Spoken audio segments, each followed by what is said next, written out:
প্রিয় ভক্তগণ, আপনারা দেখছেন কেপিপি ভক্তি, যেখানে আমরা আপনাদের জন্য নিয়ে আসি ভগবানের মহিমা, পূজার নিয়ম ও জীবনের সঠিক পথের দিশা।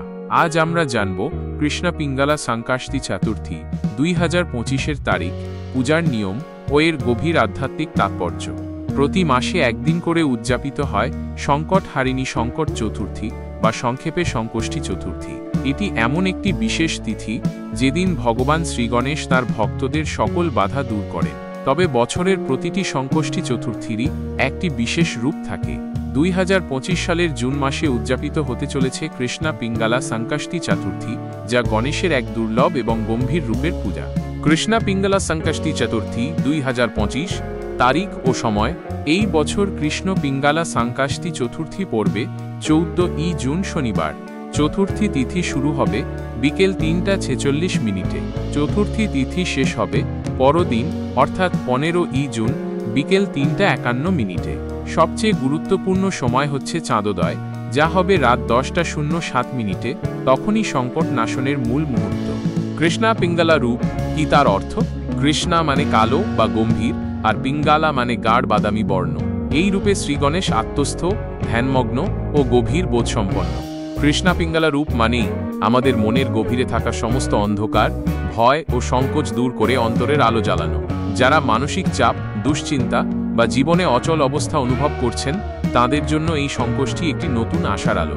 নিয়ম কিভাবে পালন করবেন এই দিনটি? সকালবেলা স্নান করে সূচি বস্ত্র ধারণ করুন।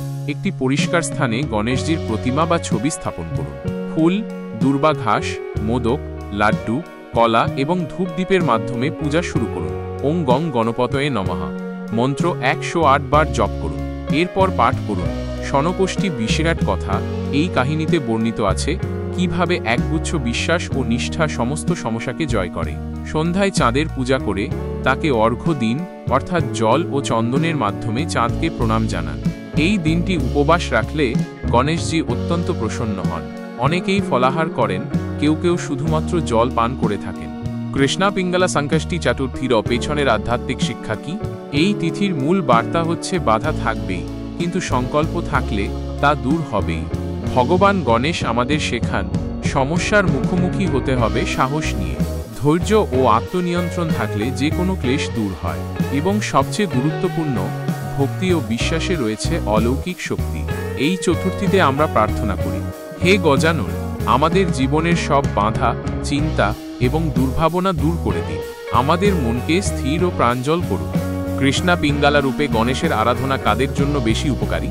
যারা চাকরি বা ব্যবসায় বাধা অনুভব করছেন, যারা বিয়ে বা পারিবারিক জীবনে সমস্যায় আছেন, যারা মানসিক অস্থিরতা বা উদ্বেগে ভুগছেন এবং যারা তাদের জীবনে এক নতুন সূচনা চান, তাদের জন্য এই পূজা বিশেষ ফলপ্রদ।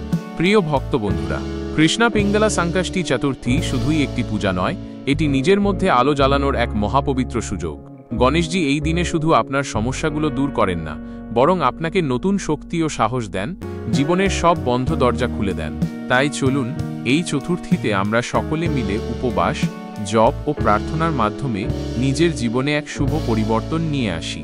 যদি ভিডিওটি ভালো লেগে থাকে তাহলে অবশ্যই লাইক করুন, শেয়ার করুন এবং আমাদের চ্যানেল কেপিপি ভক্তিকে সাবস্ক্রাইব করুন। নিচে কমেন্টে জানাতে ভুলবেন না আপনি এই সংকষ্টি চতুর্থীতে কি সংকল্প নিচ্ছেন। পরবর্তী ভিডিওতে আমরা ফিরে আসব আরও একটি পূর্ণ আধ্যাত্মিক বার্তা নিয়ে। জয় শ্রী গণেশ। ওম শান্তি।